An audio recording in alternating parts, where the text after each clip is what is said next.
A ring of emerald light tore through hyperspace and brought with it a power the Jedi had never seen. The man who wore it did not kneel to the Force, did not carry a lightsaber, and his will alone could reshape the battlefield.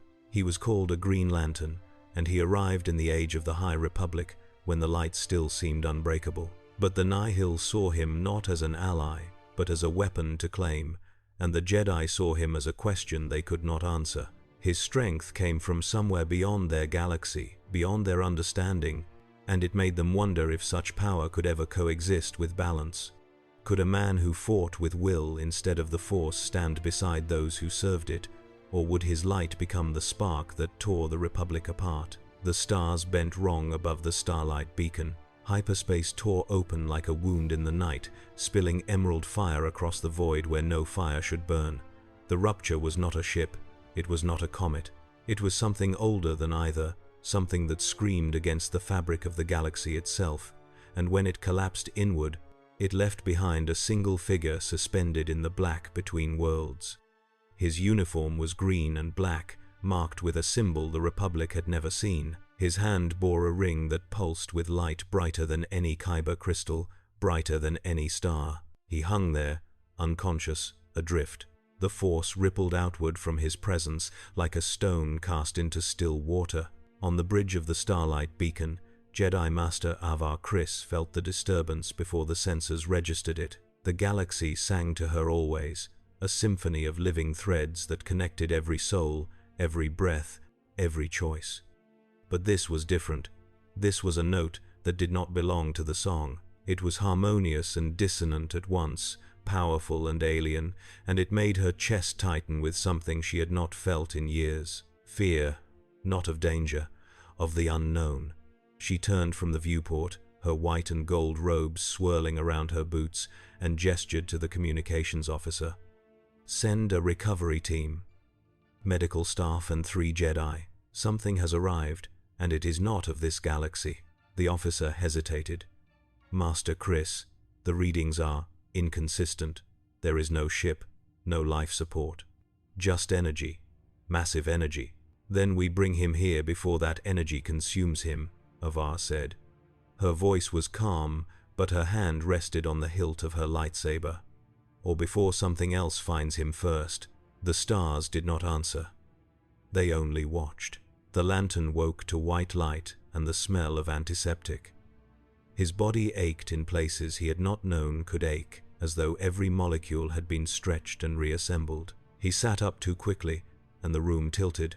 Hands pressed him back down, gentle but firm. He blinked until the blur resolved into faces. 3 of them, humanoid, but not quite human. Their robes were simple, earth-toned, and they carried themselves with a stillness that reminded him of monks, or warriors, or both. The one closest to him was a woman with bronze skin and sharp, calm eyes. She smiled, though it did not reach those eyes. "Easy," she said. Her voice was low and musical. "You have been through something extraordinary. Your body needs time." "Where am I?" His voice rasped. He reached instinctively for his ring, and relief flooded him when he felt it still on his finger, warm and alive. The emerald glow pulsed once, as if in answer. "What happened?" "You are aboard the Starlight Beacon, a Republic station in the Outer Rim," the woman said. She gestured to the viewport behind her, where a sprawling construct of metal and light hung against the stars. "I am Jedi Master Avar Kriss. These are my colleagues, Masters Stellan Gios and Elzar Mann. You arrived through a spatial anomaly 3 hours ago. We found you adrift, dying." The lantern swung his legs off the medbed and stood, ignoring the protests of the medical droid hovering nearby.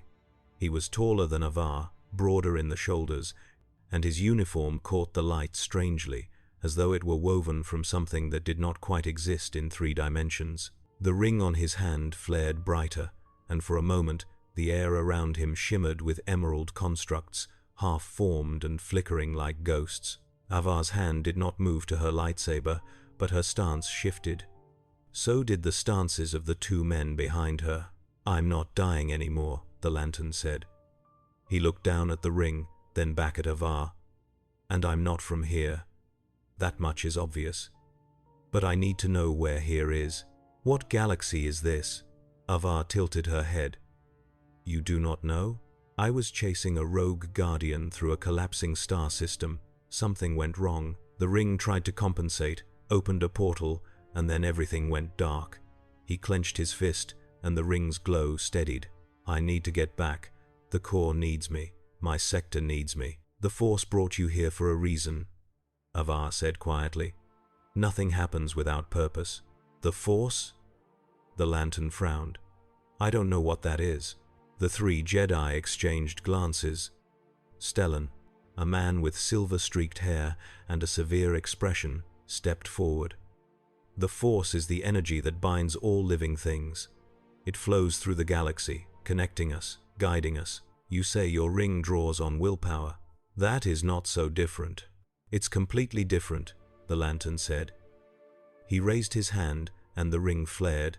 A construct took shape above his palm, a perfect replica of a Green Lantern power battery rotating slowly in the air. This is willpower made manifest. Thought given form. It doesn't connect me to anything. It amplifies what's already inside me. Elzar Mann, younger than the others and with a scar across his jaw, leaned forward. His eyes were bright with curiosity. Show us. The lantern hesitated, then nodded. He extended his arm, and the ring responded. Green light erupted from the band, coalescing into shapes that defied physics. A blade, a shield, a cannon, a cage. Each construct was solid, real, humming with power that filled the room with pressure. The air tasted like ozone and something sharper, something electric. Avar felt the Force shudder around the constructs, as though it could not decide whether to embrace them or reject them. The lantern let the constructs dissolve. I've been a Green Lantern for 5 years. I've fought across 100 worlds. I've seen things that would break most people, but I've never seen anything like this place. Your technology is advanced, but not like mine. Your culture feels old, ancient even. And you people? He looked at each of them in turn. You feel like something I can't explain. You feel the same to us, Avar said. She stepped closer, close enough that he could see the gold flecks in her eyes. The Force does not touch you the way it touches others. You are present, but separate. Like a reflection in water that does not match the sky. I'm not here to be a mystery, the lantern said. I'm here to find a way home. Then we will help you, Avar said. She extended her hand, palm up, a gesture of peace. But first, we must understand what you are, and what your ring is, because power like that, in a galaxy like this, will not go unnoticed.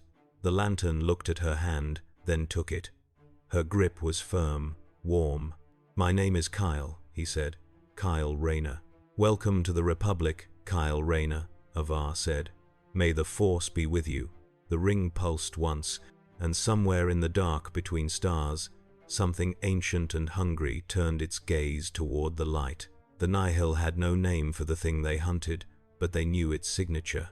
It had torn through hyperspace like a comet of emerald fire, leaving a wake that their sensors could follow across the outer rim. Pan Ita, one of the Tempest runners, stood on the bridge of his cruiser, staring at the holographic map that traced the anomaly's path. The trail ended at the Starlight Beacon, and that made him smile. He was a broad man, scarred and grinning, with a mask that covered half his face, and a voice like grinding metal.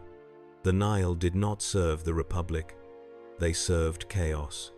They served themselves. And they took what they wanted. Prepare the path drives, Pan Ita said. His crew moved instantly, their hands flying over controls that most pilots would never understand. The path drives were Nihil's secrets, stolen technology that let them cut through hyperspace in ways no one else could. They were predators in the dark, striking from angles that should not exist. We go to the beacon, we take the glowing man, we take his ring, and we see what it can do. One of his lieutenants, a Twi'lek with burn scars across her leku, hesitated. The Jedi are there, they will defend him. Pan Ita laughed. It was a sound like breaking glass. Let them. The Jedi think they own the light. Let us show them what happens when someone brings a new kind of fire. The cruiser shuddered as the path drive engaged. Hyperspace bent around them, and they vanished into the black. Kyle stood in the training hall of the Starlight Beacon, watching two Jedi spar. Their weapons were blades of light, blue and green, humming as they clashed. The movements were elegant, almost choreographed, each strike flowing into the next like a dance. But beneath the beauty, Kyle saw the discipline, the precision, the restraint. Avar stood beside him, her hands clasped behind her back. "What do you think?" "It's impressive," Kyle said, "but it's not how I fight." "How do you fight?" Kyle raised his ring hand. "I think, I feel, I imagine. And the ring makes it real. There's no form, no kata, just will. That is both your strength and your weakness," Avar said. She turned to face him, her expression thoughtful. "Willpower without discipline can become recklessness. Power without restraint can consume the wielder." "The ring has limits," Kyle said. "It needs to recharge. It can't create food or water. It can't bring back the dead, and if I lose focus, the constructs fail." "But you have no teacher," Avar said. "No master to guide you, no tradition to anchor you. You are alone with a power that could reshape worlds." Kyle's jaw tightened. "I'm not alone. I have the core. Or I did. And I have this." He tapped his chest. "I know who I am. I know what I fight for." "Do you?" Avar's voice was gentle, but the question cut deeper than any blade. "You are far from home, Kyle Rayner, separated from everything you know, in a galaxy where the rules are different, where the Force shapes destiny and light and dark wage eternal war. Can you still say you know yourself?" Kyle opened his mouth to answer, but the words did not come. The Force trembled. Alarms screamed through the beacon. Avar's comlink crackled. "Master Chris, we have multiple hyperspace ruptures, unknown vessels. They are not broadcasting Republic codes." Avar's hand moved to her lightsaber. "Nihil." "What's a Nihil?" Kyle asked. "Pirates, marauders, anarchists who thrive on chaos." Avar was already moving toward the door, her robes billowing behind her. "They do not negotiate. They do not surrender. And if they are here, it is because they want something." Kyle followed her. "Let me guess. They want me. Or your ring," Avar said. She ignited her lightsaber, and the golden blade cast her face in sharp relief. "Either way, they will not have you." The beacon shuddered as the first blast struck its shields. The Nihil came like wolves.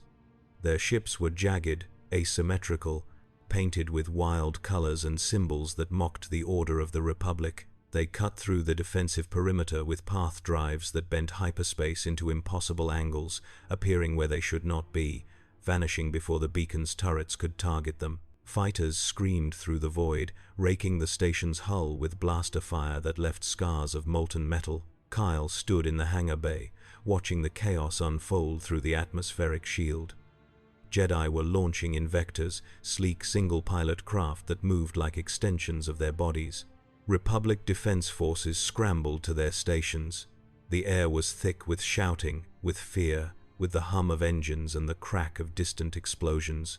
Avar's voice cut through the noise. "Kyle, you need to stay inside. The beacon's shields will hold." "For how long?" Kyle raised his ring, and green light spilled out, forming a barrier around a group of technicians scrambling to seal a breach. The constructs shimmered, solid and real, and the technicians stared at him as they ran past. "I'm not hiding while people die." "You are not trained for this," Avar said. She was already moving toward her vector, her lightsaber clipped to her belt. "You do not know the enemy." "I know enough," Kyle said. He rose into the air, lifted by the ring's power, and shot through the atmospheric shield before Avar could stop him. Space opened around him, cold and vast, and alive with war. The Nihil fighters swarmed like insects, their ships twisting and diving in patterns that defied logic. Kyle felt the ring hum on his finger, felt it reaching out to interpret the battlefield, and he let his will flow through it. Green light erupted from his hand, forming a massive construct in the shape of a net. He hurled it at a cluster of fighters, and the net caught them, yanking them out of formation. They tumbled, engines sparking, and Kyle followed up with a construct hammer that smashed them into silence. But more came. Always more. A Nihil cruiser broke through the defensive line, its hull bristling with weapons that glowed red in the dark. Kyle saw it angling toward the beacon's main reactor, saw the charging ports light up, and he did not think. He flew. The ring blazed, and he formed a shield, a wall of green light as wide as the cruiser itself, and he slammed it into the ship's path. The cruiser fired. The blast hit the shield, and Kyle felt the impact like a punch to the gut. The ring flared, drinking power from his will, and he gritted his teeth and held. The shield cracked, reformed, held again. Behind him, a vector swooped past, its lightsaber pilot slicing through the cruiser's wing. The ship listed, and Kyle let the shield drop. He formed a construct drill, spinning and glowing, and drove it through the cruiser's bridge. The ship went dark, drifted, died. Kyle hovered in the void, breathing hard. His ring flickered. The charge was dropping faster than he had expected. Something about this place, this galaxy, was draining it in ways he did not understand. Avar's voice crackled through his comlink. "Kyle, fall back. You are overextending." "I'm fine," Kyle said. He was not fine. His chest ached. His vision was blurring at the edges, but he could see another wave of fighters coming, could see them targeting the beacon's wounded flank, and he could not let them through. He raised his ring, and the light faltered. For the first time in 5 years, Kyle Rayner felt the ring hesitate. The fighters opened fire. The blasts tore through space, where Kyle had been a heartbeat before. He twisted, forming a shield on instinct, but the ring's response was sluggish. The shield formed too small, too late, and one blast grazed his side. Pain flared, white and sharp, and he gasped. The ring flickered again, and for a moment he felt himself falling. Then green light exploded around him, not from his ring, but from above. A Jedi vector dove between Kyle and the fighters, its pilot standing on the wing with a lightsaber blazing blue. The pilot moved like water, deflecting blaster bolts with impossible precision, sending them back at the attackers. 2 fighters exploded, the rest scattered. The pilot leaped from the vector and landed on a construct platform Kyle formed without thinking. It was Stellan Gios, his silver hair whipping in the void, his eyes hard as stone. "You fight without control," Stellan said. His voice was calm, but there was steel beneath it. "You will burn yourself out." "I fight to win," Kyle said. He formed another construct, a cannon this time, and fired at a cruiser that was lining up another shot. The blast tore through the cruiser's engines, and it spun away. "That's all that matters." "No," Stellan said. He raised his hand, and Kyle felt something press against him, invisible and vast.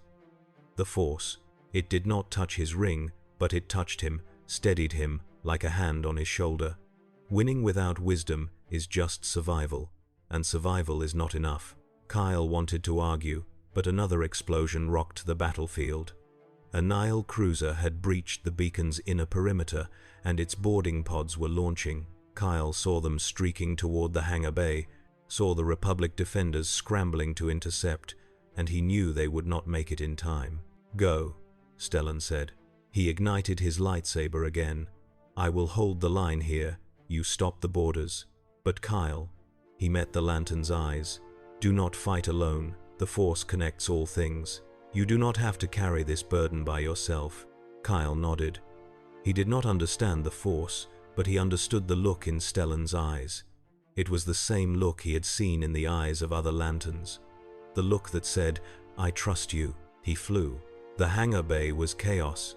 Nihil marauders poured from the boarding pods, their armor mismatched and brutal, their weapons roaring. They moved with the feral grace of predators, cutting down Republic soldiers and scattering the defensive line.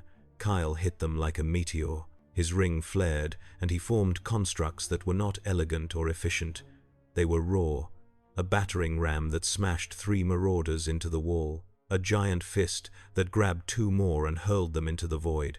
A cage that snapped shut around a cluster of attackers, trapping them until Republic forces could stun them. But the nihil kept coming. They were not afraid. They were laughing. One of them, a massive Dawatin with cybernetic arms, charged at Kyle with a vibro axe that hummed with killing energy. Kyle formed a shield, but the Dawatin smashed through it with brute strength. Kyle backpedaled, forming a blade, and slashed at the marauder's legs. The construct cut deep, sparking against metal, and the Dawatin roared. He swung again, and this time Kyle formed a construct chain, wrapping it around the axe and yanking it from the marauder's grip. The Dawatin lunged with his bare hands. Kyle formed a wall between them, but the ring flickered again. The wall cracked. The Dawatin broke through. A golden lightsaber pierced his chest from behind. Avar Kriss stood there, her blade humming, her face expressionless. She deactivated the saber and let the Dawatin collapse. Around her, the Nihil were retreating, dragged back by Republic forces and Jedi who moved with the same lethal grace she did. "You saved my life," Kyle said. His voice was hoarse. "You saved many others," Avar said. She looked at his ring, and her expression softened. "But your light is fading. You need to rest." "I need to recharge," Kyle said. He looked down at the ring, and the emerald glow was dim now, barely a flicker. "And I don't know how to do that here." Avar was silent for a moment. Then she said, "Come with me." She led him to a chamber deep within the beacon, a place where the walls were lined with kyber crystals that pulsed with soft blue light. The air was warm, almost liquid, and Kyle felt something brush against his mind. Not intrusive, curious. "This is a meditation chamber," Avar said. She gestured to the center of the room, where a circular platform floated above the floor. "We come here to commune with the Force, to seek clarity, to replenish ourselves." "I'm not a Jedi," Kyle said. "No," Avar said, "but your ring is not so different from the Force. Both draw on something within. Both require focus. Both demand sacrifice." She sat on the edge of the platform, cross-legged, her hands resting on her knees. "Sit with me. Let me show you how we find balance." Kyle hesitated, then sat. The platform was cool beneath him. The kyber crystals hummed, and their light seemed to pulse in time with his heartbeat. "Close your eyes," Avar said. Her voice was low, rhythmic. "Feel the ring, not as a tool, not as a weapon. Feel it as part of yourself, an extension of your will." Kyle closed his eyes. He felt the ring on his finger, warm and heavy. He reached for it the way he always did, with thought and intent, but this time he did not demand. He asked. The ring responded, not with light, with a pulse, a rhythm. And in that rhythm, Kyle felt something else. A current, a flow. It was not the ring's power, it was something deeper, something that moved through the chamber, through the beacon, through the galaxy itself. "What is that?" Kyle whispered. "The Force," Avar said. She was not looking at him. Her eyes were closed, her face serene. "It is all around us, in the stars, in the void, in you. Your ring does not touch it directly, but you do. You are alive. You are part of the song." Kyle let himself sink into the feeling. The ring's glow began to return, slowly, fed not just by his will but by something he could not name.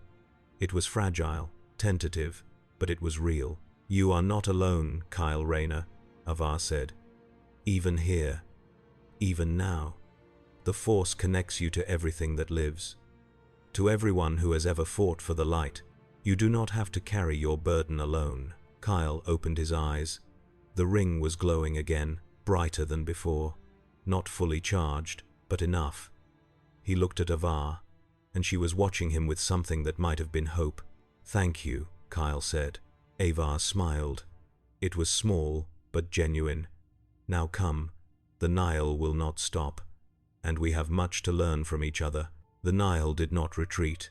They regrouped. Pan Ita watched from the bridge of his cruiser as the beacon's defenses held, as the Jedi and the glowing man pushed his forces back, and his smile grew wider. He had not expected to take the beacon on the first strike. He had not expected to capture the ring. Not yet, but now he knew what it could do. And he knew how to break it. "Send word to the Eye," Pan Ita said. His lieutenant tilted her head, confused. "Tell Martian Rowe that we have found something that will change the galaxy. Tell him the Jedi have a new weapon. And tell him we are going to take it." The lieutenant hesitated. Martian Rowe does not involve himself in raids. He plans. He waits. "He will involve himself in this," Pan Ita said. He tapped the holographic display, and the image of Kyle Rayner rotated in the air, wreathed in green light. "Because this is not just a weapon. This is proof that the Jedi do not control all the power in the galaxy. And when Martian Rowe sees that, he will want it for himself." The lieutenant nodded and moved to the communications console. Pan Ita turned back to the viewport, staring at the starlight beacon. He could see the Jedi moving across its surface, could see their ships patrolling the perimeter.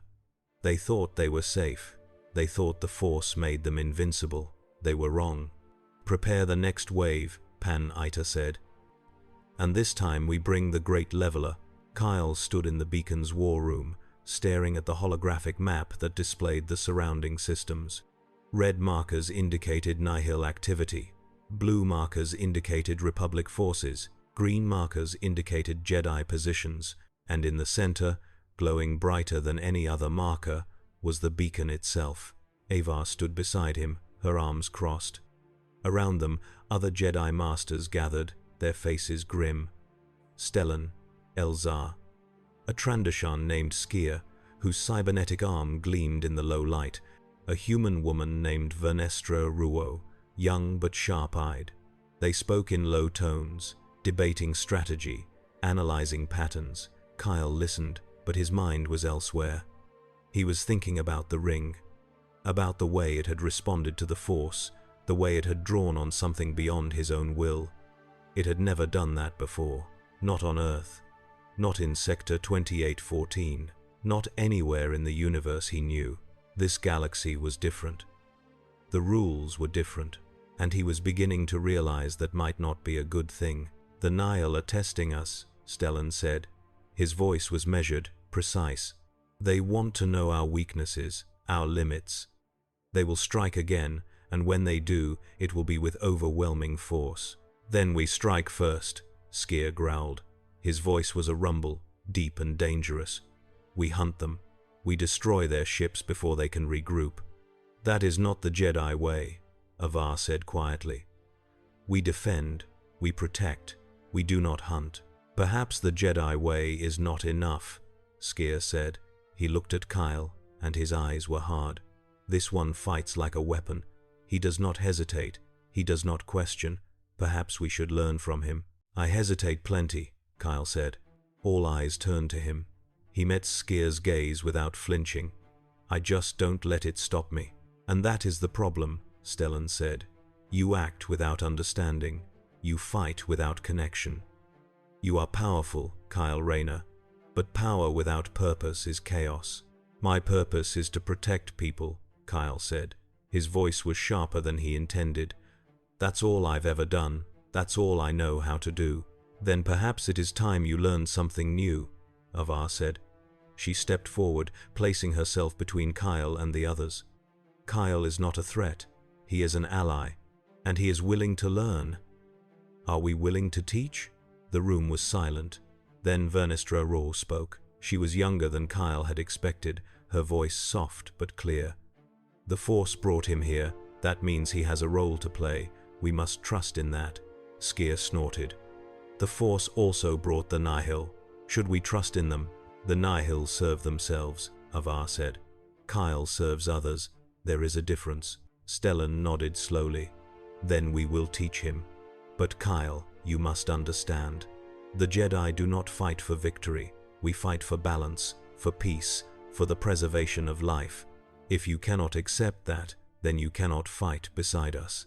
Kyle looked at each of them in turn. He thought about the Corps, about the Guardians, about the battles he had fought across the stars. He thought about the oath he had sworn, the promise he had made to protect life in all its forms. "I can accept that," Kyle said. "But I need you to accept something too. I'm not a Jedi, I'm a Green Lantern. And where I come from, we don't wait for the enemy to come to us. We go to them." Avar smiled faintly. Then perhaps we will learn from each other after all. The next assault came 3 days later. The Nile arrived without warning, their ships tearing through hyperspace in configurations that made the beacon's sensors scream. But this time, they did not come alone.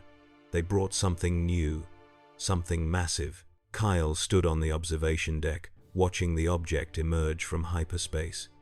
It was not a ship, it was a construct, a vast sphere of twisted metal and dark energy that pulsed with a light that was not light. The sphere did not reflect the stars, it devoured them, and as it drew closer, Kyle felt something he had not felt since the first time he had worn the ring. Helplessness.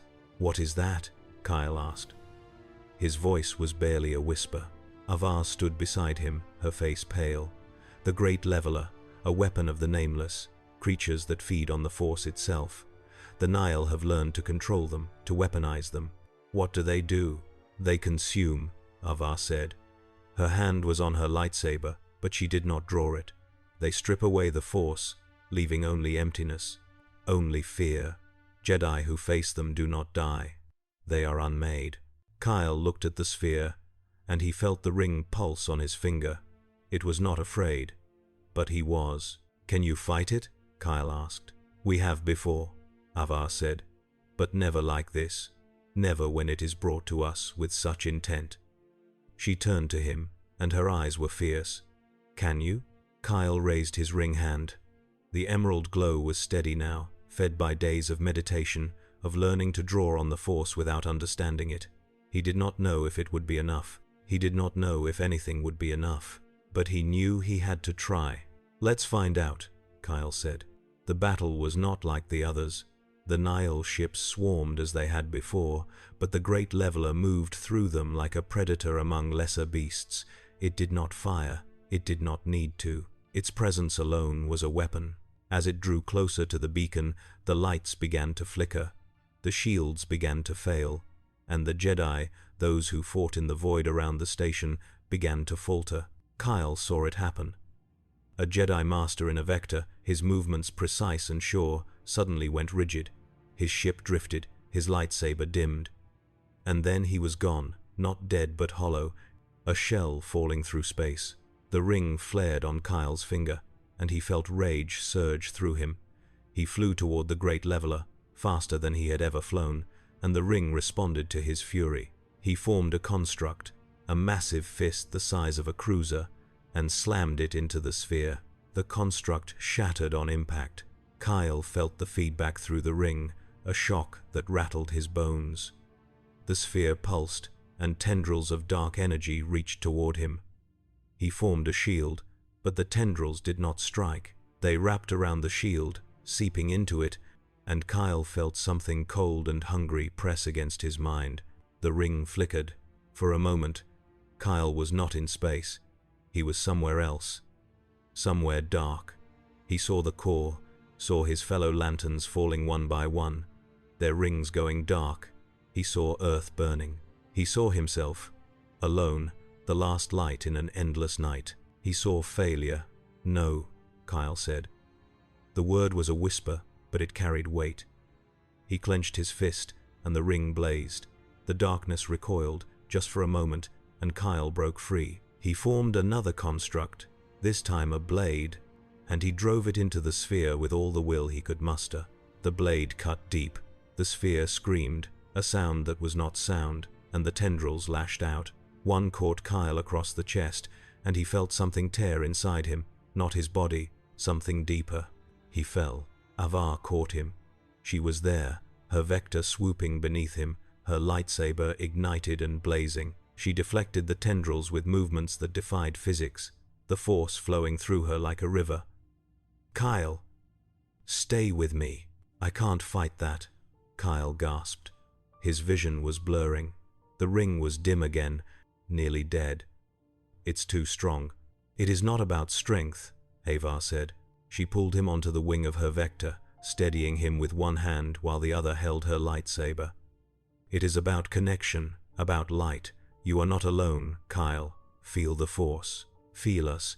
We are all here." Kyle closed his eyes. He felt the ring on his finger, felt its fading warmth. And then he felt something else.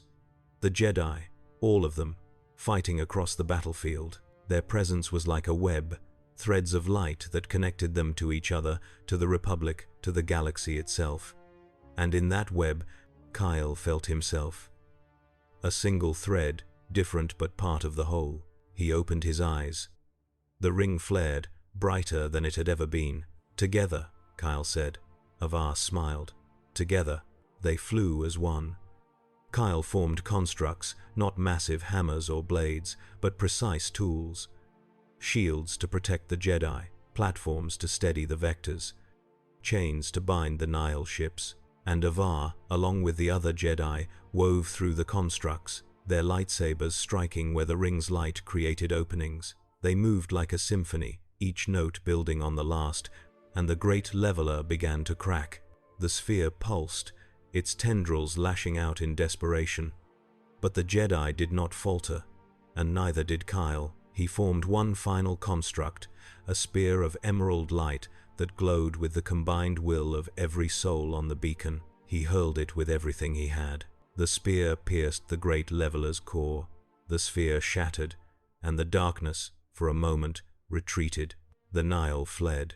The battlefield went silent. Kyle floated in the void, his chest heaving, the ring barely glowing. Avar's vector drifted beside him, and she reached out, taking his hand. "You did it," she said. Her voice was soft, filled with something that might have been awe. "We did it," Kyle said. He looked at the shattered remnants of the great leveler, at the Jedi regrouping around the beacon, at the stars that still burned above them. "But this isn't over, is it?" Avar's smile faded. "No, it is not." Pan Ita stood on the bridge of his cruiser, watching the great leveler's fragments drift through space. He should have been angry. He should have been disappointed. But instead, he was intrigued. The glowing man had destroyed the weapon. Not with brute force, not with chaos, with something else. Something that looked like the Force but was not. Something that Pan Ita did not understand. And what Pan Ita did not understand, he wanted. "Send word to Martian Row," Pan Ita said. His lieutenant nodded and moved to the console. "Tell him the first phase is complete. The Jedi have shown us their hand. Now it is time to take the ring." The cruiser turned, its path drive igniting, and vanished into the dark. Kyle sat in the meditation chamber again, alone this time. The Kyber crystals pulsed softly around him, their light reflecting off the walls. He held his ring hand up, watching the emerald glow wax and wane like a dying star. The battle had drained him more than he wanted to admit. The great leveler had touched something inside him, something he could not name, and it had left a mark. He thought about Avar's words, about connection, about balance, about fighting not for victory but for preservation. It was not how he had been trained. The core valued will, action, decisiveness. They did not meditate. They did not wait. They acted. But here, in this galaxy, action alone was not enough. Kyle closed his eyes and let himself sink into the rhythm of the crystals. He felt the Force again, that strange current that moved through everything. It was not his power, it was not the ring's power, but it was real, and it was vast, and it connected him to something larger than himself. For the first time since arriving, Kyle Rayner felt at peace. The door hissed open. Kyle opened his eyes and saw Elzar Mann standing there, his arms crossed, his expression unreadable. "You should not be alone," Elzar said. He stepped into the chamber, his boots silent on the floor. "Not after what happened out there." "I'm fine," Kyle said. It was a lie, and they both knew it. Elzar sat across from him, cross-legged, his movements easy. He was younger than Avar, rougher around the edges, with a scar that told stories Kyle would never hear. The great leveler does not just attack the body, it attacks the spirit. What you felt out there, the fear, the emptiness, that was not weakness. That was the weapon doing what it was designed to do. "I've faced fear before," Kyle said. "That was different. It felt like it was reaching inside me, like it was trying to pull out everything I care about and show me how fragile it all is." "That is because it was," Elzar said. His voice was quiet. The nameless feed on connection, on hope, on the Force itself.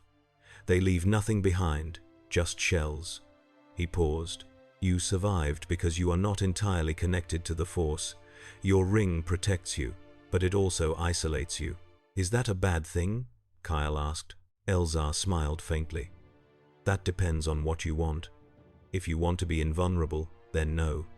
But if you want to be part of something greater, then yes. Kyle looked down at his ring. I never wanted to be alone, but I've always fought alone. Even with the core, even with other lanterns, it always came down to me, my will, my choices. Then perhaps it is time to change that, Elzar said. He extended his hand, palm up. The Jedi are not perfect. We are flawed, just like anyone. But we understand something that you are beginning to learn. Power is not just what you can do, it is what you can give, what you can share. Kyle stared at Elzar's hand. Then, slowly, he reached out and took it. The contact was brief, but in that moment, Kyle felt the Force move through him, through Elzar, through the beacon, and out into the stars. It was not his power, but it was there, waiting. Thank you, Kyle said. Elzar stood. Rest. Tomorrow, we begin your training. And Kyle. He paused at the door. You are not alone anymore. Kyle watched him go. Then he closed his eyes and let the Force carry him into something that was almost sleep. Martian Rowe did not look like a warlord. He was lean, almost delicate, with sharp features and eyes that saw everything. He sat in the Eyes Chamber, a place of darkness and whispers, and listened as Pan-Ita described the battle. The glowing man, the ring, the way it had destroyed the Great Leveler. When Pan-Ita finished, Martian Rowe was silent. He steepled his fingers, his expression thoughtful. You say the ring draws on will, Martian Rowe said. His voice was soft, precise. Not the Force, not Kyber, just will. Yes, Pan-Ita said. And it is powerful, more powerful than anything we have seen. And the Jedi have claimed him, Martian Rowe said. They are teaching him, shaping him. For now, Pan-Ita said. He leaned forward, his grin wide. But we can take him, we can break him. And when we do, the ring will be ours. Martian Rowe shook his head slowly. No, we will not take him by force. The Jedi expect that. They are prepared for it. He stood, moving to the viewport where the stars burned cold and distant. We will take him by offering him something the Jedi cannot. A way home. Pan-Ita frowned. We do not know how he came here. We do not know how to send him back. Then we will make him believe we do, Martian Rowe said.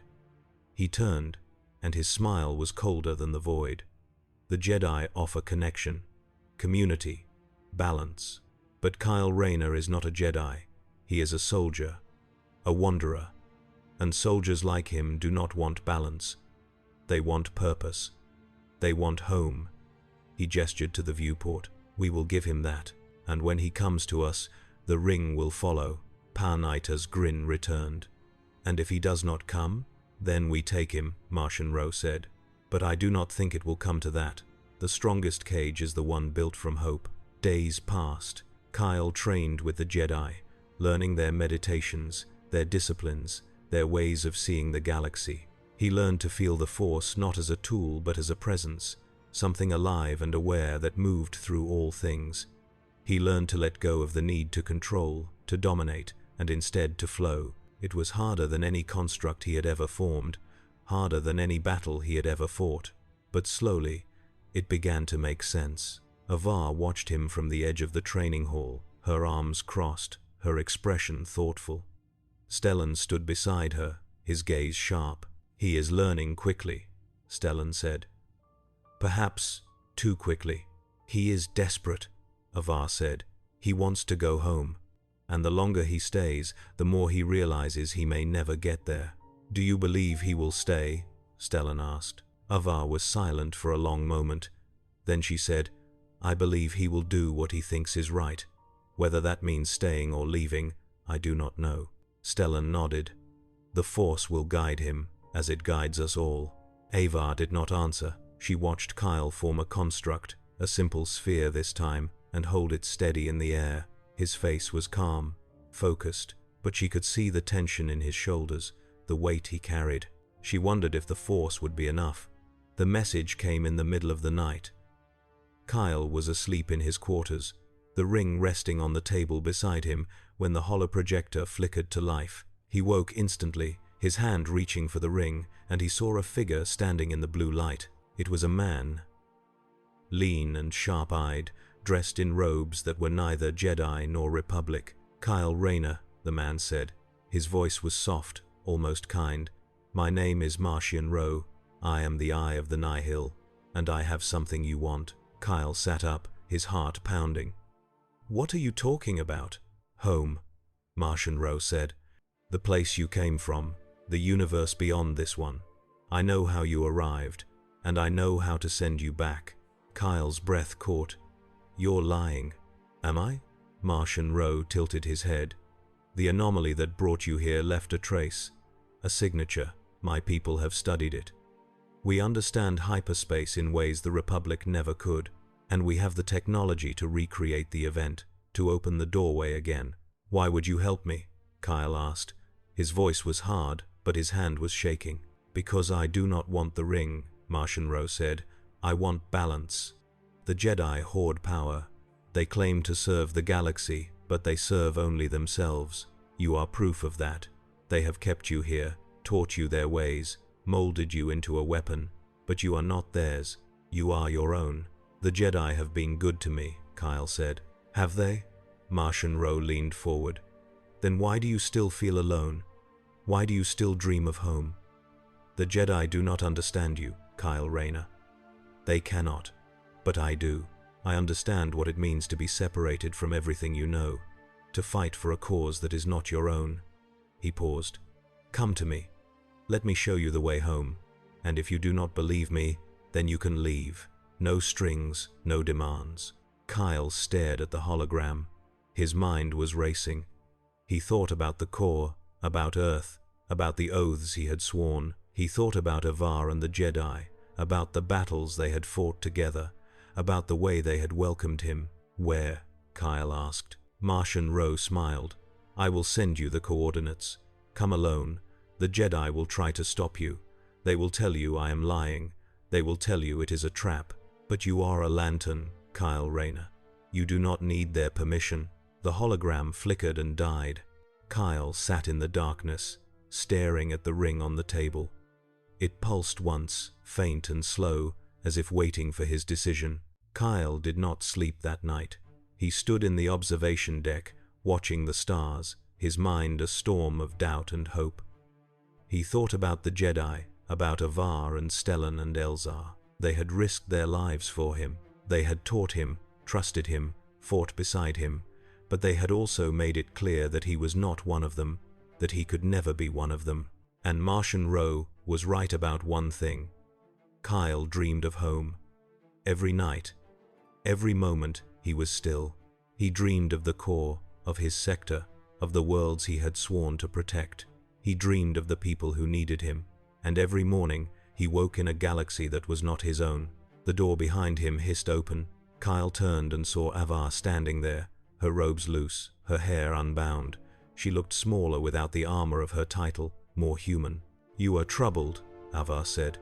It was not a question. Kyle nodded. "I got a message. From the Nihil." Avar's expression did not change, but her hand moved to her lightsaber. "What did they say?" "They said they can send me home," Kyle said. He turned back to the viewport. "They said they understand the anomaly, that they can recreate it." "And you believe them?" Kyle was silent. Then he said, "I don't know." Avar stepped beside him, her gaze following his to the stars. "The Nihil do not give, they take. If they are offering you something, it is because they want something in return." "They said they don't want the ring," Kyle said. "Then they are lying," Avar said. Her voice was firm. "The ring is power, Kyle, and power is all the Nihil understand. If you go to them, they will not send you home. They will take the ring, and they will destroy you." Kyle's jaw tightened. "You don't know that." "I do," Avar said. She turned to face him, and her eyes were fierce. I have fought the Nile for years. I have seen what they do. I have watched them corrupt, deceive, and destroy. They are not offering you hope, Kyle. They are offering you a cage. And what are you offering me? Kyle's voice was sharper than he intended. You keep telling me to trust the Force, to connect, to let go. But the Force isn't mine. It never will be. I'm not a Jedi. I'm not part of your galaxy. I'm just a man with a ring, and I want to go home. Ava was silent for a long moment. Then she said, "You are right. You are not a Jedi. You are something else, something the galaxy has never seen. And that scares me, Kyle, because I do not know if you will choose the light." Kyle stared at her. "I've always chosen the light. Have you?" Ava's voice was soft, but the question cut deep. "Or have you chosen what you thought was right? There is a difference. The light is not always easy. It is not always clear. It demands sacrifice. It demands trust. And it demands that you let go of the very thing you cling to most. Control." Kyle turned away. "I can't stay here forever." "I am not asking you to," Ava said. She placed a hand on his shoulder, gentle but firm. "I am asking you to wait, to trust that the Force brought you here for a reason, and to trust that when the time comes, you will find your way home. But not through the Nile, not through lies." Kyle closed his eyes. He felt the ring on his finger, felt its steady warmth. He felt Ava's hand on his shoulder, felt the weight of her words, and he felt, deep inside, the faint current of the Force, pulling him towards something he could not see. "I'll think about it," Kyle said. Ava nodded. She squeezed his shoulder once, then turned and left. Kyle stood alone in the observation deck, staring at the stars, and wondered if he would ever see his own sky again. The coordinates Marchion Ro had sent led to a moon in the outer rim, a place called Dalna. It was barren, desolate, marked by ancient ruins that predated the Republic. Kyle had looked up everything he could find about it, and the reports were sparse. Dalna was a ghost world, forgotten by the galaxy, claimed by no one. It was the perfect place for a trap. Kyle knew that. He was not stupid, he was not naive. But he also knew that if there was even a chance, even the smallest possibility that Marchion Ro was telling the truth, he had to take it, because the alternative was to stay here, in a galaxy that was not his, fighting battles that were not his, until the ring finally gave out or he did. He made his decision in the early hours of the morning. He left no note. He took nothing but the ring and the uniform he had arrived in. He slipped past the beacon's security with constructs that bent light and sound, and he stole a small shuttle from the hangar bay. The guilt gnawed at him as he flew, but he pushed it down. He had been alone before. He could be alone again. The hyperspace jump to Dalna took hours. Kyle spent them staring at the swirling tunnel of light outside the viewport, his mind blank. When he dropped out of hyperspace, the moon filled the viewport, grey and lifeless, its surface scarred by craters and ancient structures. The ring pulsed on his finger, and Kyle felt a flicker of unease. But he descended anyway. The ruins were vast, stretching across the moon's surface like the bones of a dead city. Kyle landed the shuttle near the largest structure, a temple of black stone that rose from the ground like a claw. The air was thin, breathable but cold, and his breath misted in the silence. Marchion Ro was waiting at the entrance. He stood alone, his hands clasped behind his back, his expression calm. There were no Nile warriors, no ships, no weapons, just the man and the ruins. "Kyle Rayner," Marchion Ro said. His voice echoed in the silence. "You came." "I came for answers," Kyle said. He raised his ring hand, and the emerald glow illuminated the darkness. "Not for games." "No games," Marchion Ro said. He gestured to the temple behind him. "Only truth. Come, let me show you what I have found." Kyle hesitated. Every instinct screamed at him to leave, to fly back to the beacon, to trust Ava's words. But the hope was stronger than the fear. He followed Marchion Ro into the temple. The interior was dark, lit only by the ring's glow and faint bioluminescent moss that clung to the walls. The air was damp, heavy, and Kyle felt the temperature drop with every step. Marchion Ro led him deeper. through corridors lined with carvings that depicted battles, rituals, sacrifices. The images were ancient, alien, and they made Kyle's skin crawl. "What is this place?" Kyle asked. "A temple of the Sith," Marchion-Ro said. "Long abandoned, but not forgotten.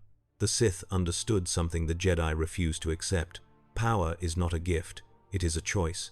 And those who choose power must be willing to pay the price." Kyle's hand tightened on his ring. "I'm not interested in Sith philosophy." "No," Marchion-Ro said.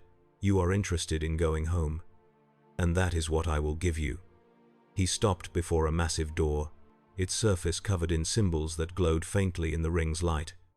Beyond this door is a device, a Rakatan artifact, older than the Republic, older than the Jedi.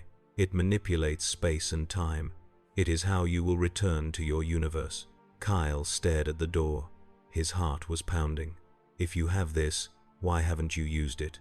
"Because it requires something I do not have," Marchion-Ro said. He turned to Kyle, and his eyes were cold. "It requires a source of pure, concentrated energy, something that exists outside the laws of this galaxy." He gestured to the ring. "Something like that." Kyle took a step back. "You want the ring? I want to activate the device," Marchion-Ro said.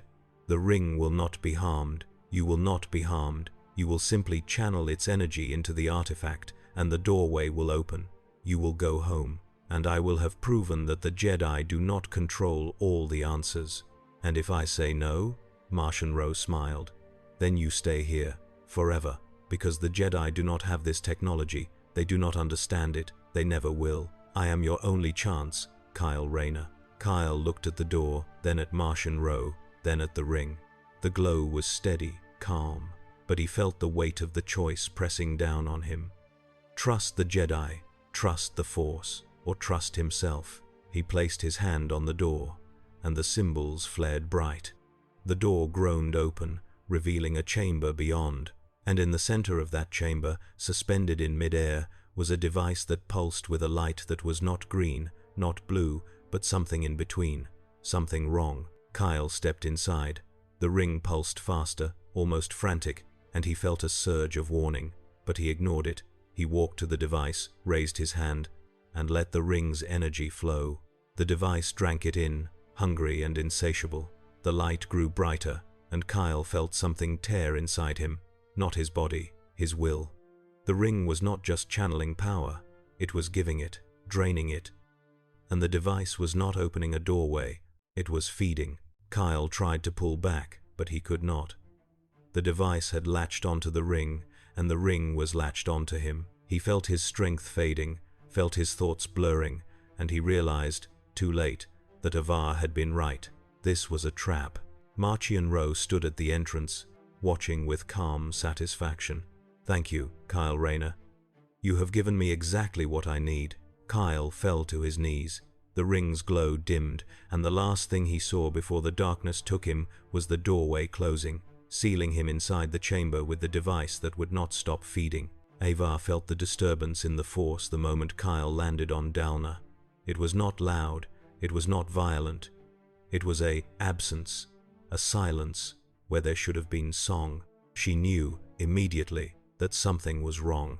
She found Stellan in the war room, poring over reports of Nihil activity. "Kyle is gone," Avar said. Her voice was tight. "He went to the Nihil." Stellan looked up sharply. "How do you know?" "I feel it," Avar said. She pressed a hand to her chest. "The Force is screaming. We have to go, now." Stellan did not argue. He moved immediately, calling for Elzar, for Esseskir, for any Jedi who could fly. Within minutes, a strike force was assembled, and they launched from the beacon in a fleet of vectors. Avar piloted her own ship, her hands steady on the controls, but her heart was racing. She had failed. She had let Kyle go. And now he was in the hands of the Nihil, and the ring, the most powerful weapon she had ever seen, was about to be lost. The hyperspace jump to Dalna was the longest of her life. Kyle woke to pain. Not physical pain, something deeper, something that felt like his soul was being flayed. The device was still draining the ring, pulling power from it in waves that left him gasping. He could barely move, barely think, but he forced himself to look up. Martian Rowe was still there, standing at the edge of the chamber, watching. "You are stronger than I expected," Martian Rowe said. "Most would have lost consciousness by now. But you are fighting. Even now, you are fighting." "I'll kill you," Kyle whispered. His voice was raw. "No," Martian Rowe said. "You will not, because you are too weak, and because I do not intend to kill you. I intend to use you." He gestured to the device. "This artifact does not just drain energy. It stores it, and when it is full, it will give me something the Jedi can never take from me. True power. Power that exists outside the Force. Power that cannot be stopped." Kyle tried to form a construct, but the ring did not respond. The glow was nearly gone, just a flicker, and he felt himself slipping. He thought about the core, about Earth, about the people he had sworn to protect. He thought about Avar and the Jedi, about the way they had trusted him, believed in him, even when he did not believe in himself. He had made a mistake. A terrible, stupid mistake. And now he was going to pay for it. The door exploded inward. Golden light filled the chamber, and Avar Kriss stepped through, her lightsaber blazing. Behind her came Stellan, Elzar, Essis Skier, and a dozen other Jedi, their blades forming a wall of light that pushed back the darkness. Martian Rowe turned, his expression flickering with something that might have been surprise. "Step away from him," Avar said. Her voice was calm, but her eyes were fire. Martian Rowe smiled. "You are too late. The device is nearly full, and when it is, I will not need the ring. I will have everything." "Then we destroy the device," Stellan said. He raised his lightsaber, and the other Jedi moved as one, advancing toward the artifact. "No," Kyle's voice cracked. "If you destroy it while it's active, the feedback will kill me. And everyone in this chamber." Avar froze. She looked at Kyle, at the ring on his finger, at the device that pulsed with stolen light. Then she looked at Martian Rowe. "You planned this," Avar said. "You knew we would come." "Of course," Martian Rowe said. "You are predictable, Master Kriss. You always choose the light, even when it costs you everything." He gestured to Kyle. "Save him, and the device completes. Let him die, and you lose the one person who might stand against the Nihil. Either way, I win." Avar's grip on her lightsaber tightened. The Force surged around her, wild and fierce, and for a moment Kyle saw something in her eyes that looked like rage. But then it was gone, replaced by something colder, something clearer. "You are right," Avar said. She deactivated her lightsaber. "I do choose the light, but you have forgotten something, Martian Rowe." "What is that?" "The light is not weak," Avar said. She stepped forward, unarmed, and placed her hand on Kyle's shoulder. "It is relentless."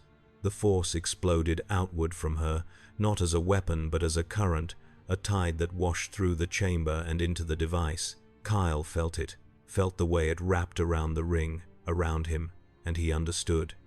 Avar was not fighting the device. She was feeding it something else, something pure, something the device could not consume because it was not power. It was connection. The device shuddered. Its light flickered. And then, with a sound like shattering glass, it broke. The energy it had stolen erupted outward, not as destruction, but as release, and Kyle felt the ring surge back to life. The glow returned, brighter than before, and he gasped as strength flooded through him. He rose to his feet. The constructs formed around him, not weapons but shields, protecting the Jedi from the backlash. Martian Rowe staggered, his calm facade cracking, and he reached for something at his belt. Kyle was faster. He formed a construct fist and slammed it into Martian Rowe, sending him sprawling. The Nihil leader did not rise. He lay there, staring at Kyle with something that might have been respect. "You are stronger than I thought," Martian Rowe said. "But this is not over. The Nihil do not forgive, and we do not forget." "Good," Kyle said. "Neither do I." Avar stepped forward, her lightsaber ignited again, and the Jedi surrounded Martian Rowe. He did not resist. He simply smiled, as if he had already won. The journey back to the beacon was silent. Kyle sat in the shuttle's hold, his head in his hands, the ring glowing softly on his finger. Avar sat across from him, her lightsaber resting on her lap, her expression unreadable. "I'm sorry," Kyle said finally. His voice was hoarse. "I shouldn't have gone. I shouldn't have trusted him." "No," Avar said. "You should not have. But you did. And that is something you will have to carry." "I almost got everyone killed," Kyle said. "I almost lost the ring. I almost gave the Nihil exactly what they wanted." "But you did not," Avar said. She leaned forward, her eyes meeting his. "You made a mistake. A terrible one. But you survived. And now you know. The Nihil do not offer hope. They offer chains disguised as freedom." Kyle looked down at the ring. "I just wanted to go home." "I know," Avar said. Her voice was softer now. "And I wish I could give that to you. But I cannot. The Force brought you here, Kyle. And until it is done with you, this is where you must stay." Kyle closed his eyes. He thought about Earth, about the core, about the life he had left behind. And he thought about Avar, about the Jedi, about the battles they had fought together. He thought about the way the Force had felt when it moved through him, the way it had connected him to something greater than himself. Maybe this was where he was meant to be, at least for now. "Okay," Kyle said. He opened his eyes and looked at Avar. "I'll stay, for now, but I need to know something. Do you trust me? After everything?" Avar was silent for a long moment. Then she said, "Yes, I trust you, Kyle Rayner, not because you are perfect, but because you choose to fight for the light, even when it is hard, even when it costs you everything. That is what makes you a hero." Kyle felt something loosen in his chest, something that had been tight since the moment he arrived in this galaxy. "Thank you," Avar smiled. "Now rest. When we return to the beacon, your real training begins." Kyle leaned back against the wall and closed his eyes. The ring pulsed on his finger, steady and warm, and for the first time since arriving, Kyle Rayner felt like he was exactly where he was supposed to be. Martian Rowe sat in the brig of the Starlight beacon, his hands bound, his face calm. He had failed, but he did not feel defeated. He had learned. The ring was powerful, yes, but it was not invincible.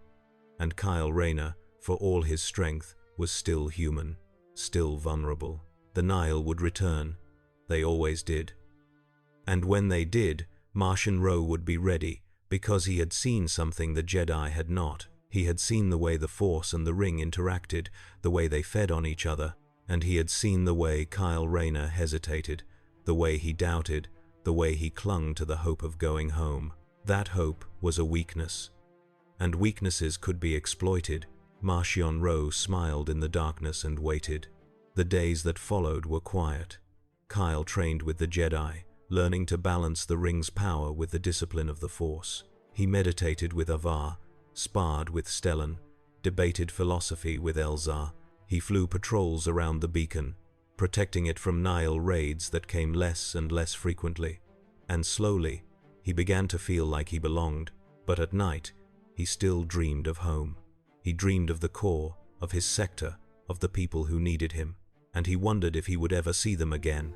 One evening, as he stood in the observation deck, Avar joined him.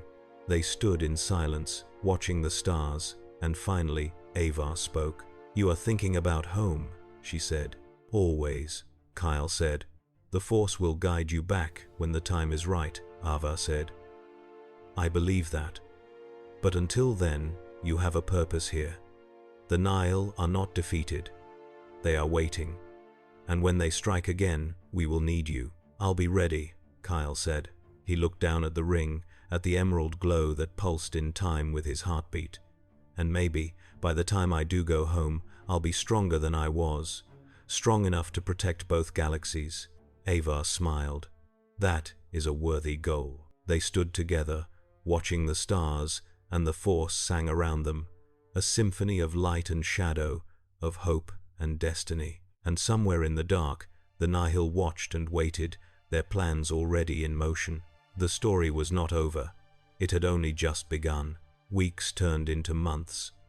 Kyle became a fixture on the starlight beacon, a symbol of something the Republic had never seen, a warrior who fought with will instead of the Force, who brought light from a place beyond their understanding. The Jedi grew to respect him, and he grew to respect them, but there was always a distance, a gap that could not be bridged. Kyle was not a Jedi, and he never would be. One day, Avar called him to the meditation chamber. When he arrived, he found her standing beside a hollow projector, her expression grave. "We have received a transmission," Avar said. "From the Nile. Marchion Ro escaped 3 days ago. We do not know how, but he left a message for you." Kyle's chest tightened. "Show me." Avar activated the projector, and Marchion Ro's image appeared. He looked the same as before, calm and collected, his eyes sharp. "Kyle Rayner," Marchion Ro said. "I told you this was not over, and I meant it. You destroyed the device. You foiled my plans. But you also showed me something. You showed me that the Jedi are not invincible, that their precious force can be challenged. And for that, I thank you." Kyle's fists clenched. The ring flared. "I am coming for you," Marchion Ro continued. "Not now, not tomorrow, but soon. And when I do, I will not offer you lies. I will offer you a choice. Fight beside the Jedi and remain a stranger in this galaxy, or fight beside me and carve out a place that is truly yours. Think on it, Kyle Rayner. Because the next time we meet, you will have to decide who you are. A lantern, a Jedi, or something else entirely." The message ended. The chamber fell silent. Kyle looked at Avar, and her expression was unreadable. "What do you think?" Kyle asked.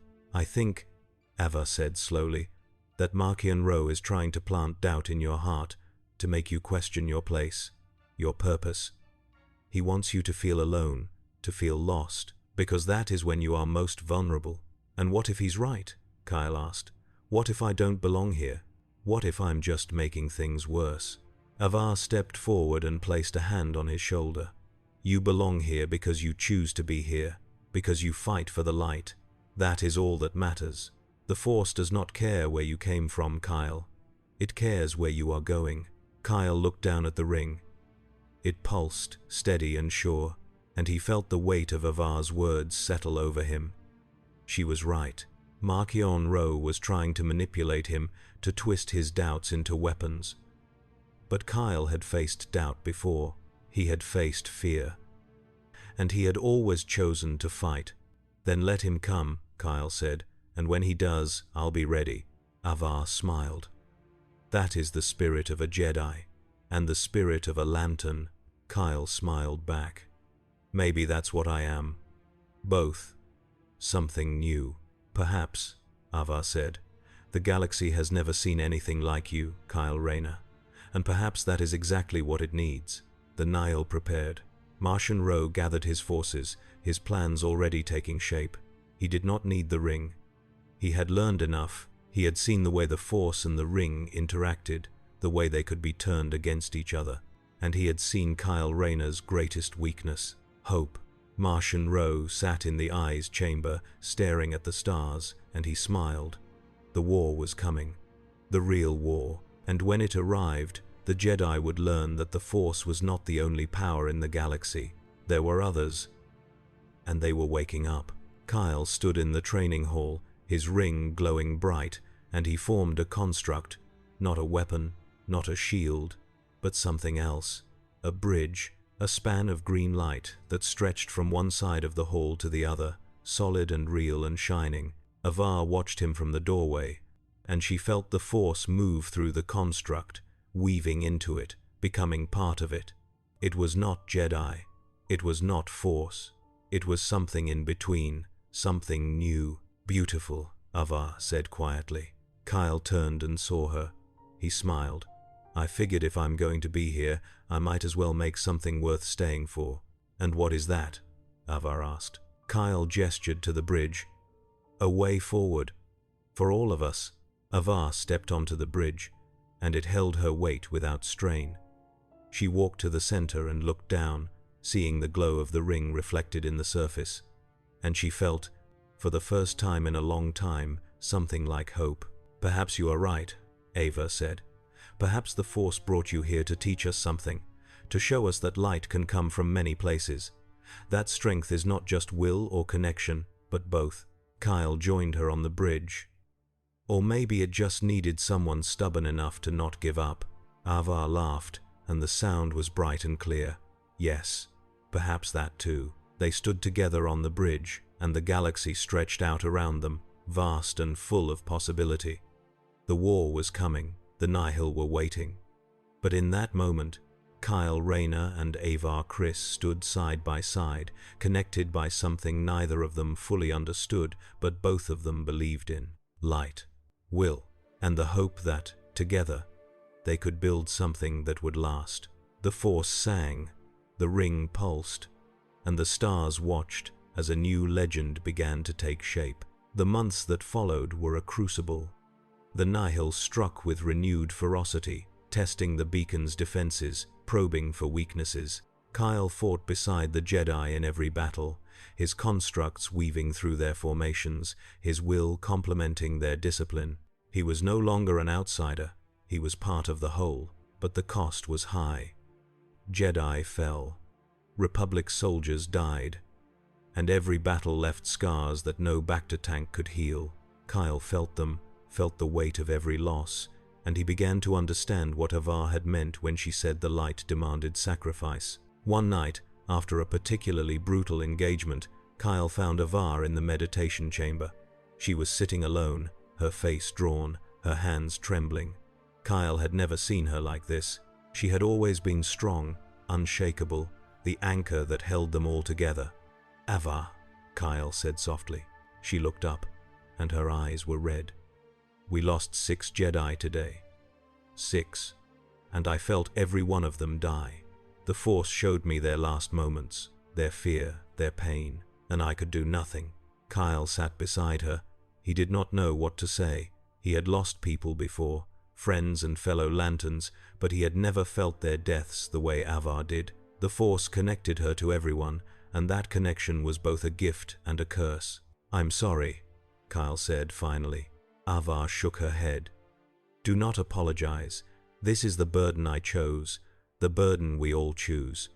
But sometimes I wonder if it is worth it, if the light is truly stronger than the dark, or if we are just delaying the inevitable." Kyle took her hand, and she looked at him, surprised. "The light is worth it," Kyle said, "because it's not just about winning, it's about giving people hope, showing them that no matter how dark it gets, someone is still fighting, still standing. That's what the Corps taught me. That's what you taught me." Avar's grip tightened. "And what if we fail? Then we fail together," Kyle said. "But we don't stop. We never stop." Avar closed her eyes, and a tear slipped down her cheek. "Thank you, Kyle, for being here, for fighting with us, for reminding me why we do this." Kyle squeezed her hand. "That's what friends do." They sat together in the silence, and the Force moved around them, a gentle current that carried their pain and their hope and wove them into the song of the galaxy. And for a moment, the war felt far away. Martian Row's final gambit came without warning. The Nihil launched a coordinated assault on the Starlight Beacon, using every ship, every weapon, every tactic they had learned. But this time, they brought something new. A fleet of vessels that did not rely on the path drives, that did not need hyperspace. They came from the unknown regions, ancient and terrible, their hulls covered in symbols that predated the Republic. Kyle saw them on the sensors and felt a chill run down his spine. "What are those?" Stellan was at the command console, his face pale. "I do not know. But they are not Nihil. They are something older, something worse." The ships opened fire, and their weapons were not blasters or missiles. They were beams of light that cut through the beacon's shields like paper. The station shuddered, and alarms screamed through the corridors. Kyle ran to the hangar bay, Avar at his side, and they launched into the void together. The battle was unlike anything Kyle had seen. The ancient ships moved with a grace that defied physics, their hulls phasing in and out of reality. The ring struggled to target them, struggled to form constructs that could touch them. But Kyle did not give up. He formed a net of green light, vast and intricate, and he hurled it at the closest ship. The net passed through it. "Ava," Kyle shouted. "They're not solid. They're phasing." "Then we phase with them," Ava said. She closed her eyes, and the force surged around her vector. The ship shimmered, and for a moment Kyle saw it flicker, as if it were existing in two places at once. Ava fired her lightsaber cannon, and the beam struck the ancient ship, solid and true. The ship exploded. Kyle understood. He reached out with the ring, not to the ship but to the force itself. He let the current flow through him, let it guide his will, and he formed a construct that existed not just in 3 dimensions but in 4. The construct phased, flickering in and out of reality. And when it struck the next ship, the ship shattered. "Yes," Kyle shouted. He formed more constructs, each one phasing, each one guided by the force, and the ancient ships began to fall. But more came. Always more. Marchion Ro's voice crackled through the comms, cold and mocking. "Do you see, Kyle Rayner? Do you see what lies beyond your precious core, beyond your ring? The galaxy is older than you know, darker than you know, and I have only begun to show you its secrets." "Then show me," Kyle said. His voice was hard. "Because I'm not afraid." The largest of the ancient ships emerged from hyperspace, a monstrosity that dwarfed the beacon. Its hull was black, its surface covered in eyes that glowed with a sickly yellow light, and from its core a beam of energy erupted, aimed directly at the beacon's reactor. Kyle flew. He formed a shield, the largest he had ever made, and he threw himself between the beam and the station. The impact was like being hit by a star. The ring flared, drinking power from Kyle's will, from the force, from everything he had. The shield cracked, reformed, held, but Kyle was falling.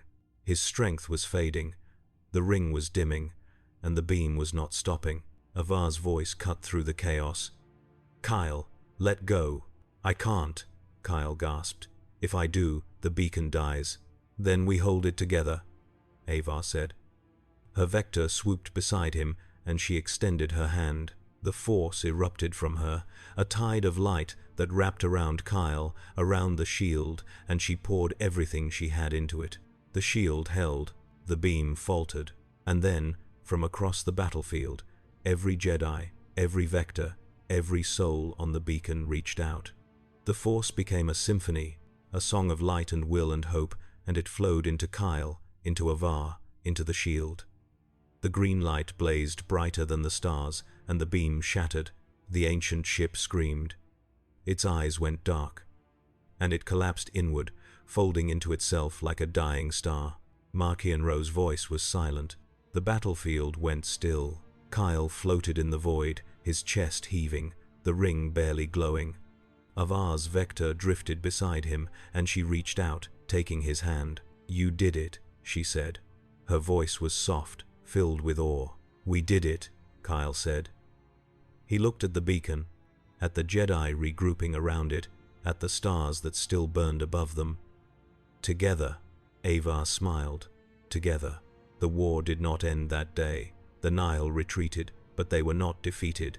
Marchion Ro vanished into the dark, his plans shattered but not forgotten. The ancient ships were destroyed, but their origin remained a mystery. And Kyle Rayner, the Green Lantern from another universe, remained on the Starlight Beacon, fighting beside the Jedi, protecting a galaxy that was not his own. But something had changed. Kyle no longer dreamed of home every night. He no longer felt like a stranger. Because he had found something in this galaxy that he had been searching for all along. Purpose. He stood in the observation deck, watching the stars, and Ava joined him. They stood in silence, and finally Kyle spoke. "I think I understand now," Kyle said. "Why the Force brought me here. It wasn't to send me home. It was to show me that home isn't a place. It's the people you fight for, the people you stand beside." Ava looked at him, and her eyes were bright. "You have become one of us, Kyle Rayner. Not a Jedi, but something just as important. A light in the darkness." Kyle smiled. "And maybe, one day, I'll find my way back to my universe. But until then, I'll keep fighting." For you, for the Republic, for the galaxy." Avar placed a hand on his shoulder. "And we will fight beside you. Always." The ring pulsed on Kyle's finger, and the Force sang around them, a harmony of will and connection, of light and shadow. And in the dark between the stars, the galaxy watched and waited, knowing that a new legend had been born. A legend of a man who came from beyond the stars, who wore a ring of emerald light, and who chose to stand with the Jedi, not because he had to, but because he wanted to. Because he believed in the light, and the light, in turn, believed in him.